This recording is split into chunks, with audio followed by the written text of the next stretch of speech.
Patient యొక్క జర్నీలో we also become part of it అండి. సో చాలా సార్లు మేము గివప్ అయినప్పుడు పేషెంట్ ఫైట్ చేసి బయటకు వచ్చిన ఎన్నో ఉదాంతాలు ఉన్నాయి. ఓకే, అలాగే కొన్నిసార్లు మరి మేము అంటే we are not able to save a patient, we lost them అని కూడా మాకు ఎంతో బాధ కలిగిస్తుంటాయి. జస్ట్ గివ్ అన్ ఎగ్జాంపుల్, నేను ఒక 2 weeks back robotic colon rectal cancer surgery చేశాను.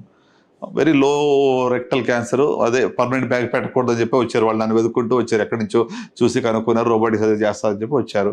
సరే, we tried our best, we saved ఈ స్పింక్టర్.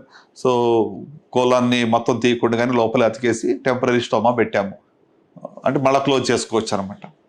15 రోజులు అయింది, ఆయనకి స్టోమాలో స్టూల్ రావట్లేదు.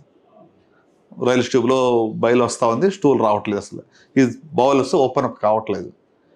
సో ఇప్పుడు ఎన్ని రోజులు వెయిట్ చేసినా 15 రోజులు అయింది, ఇంకా రావట్లేదు. వాళ్ళు రెస్ట్లెస్, మేము మాకు ప్రతిరోజు అరే ఆయన ఎప్పుడు స్టూల్ పాస్ చేస్తారని చెప్పి నేను ఎదురు చూస్తాను.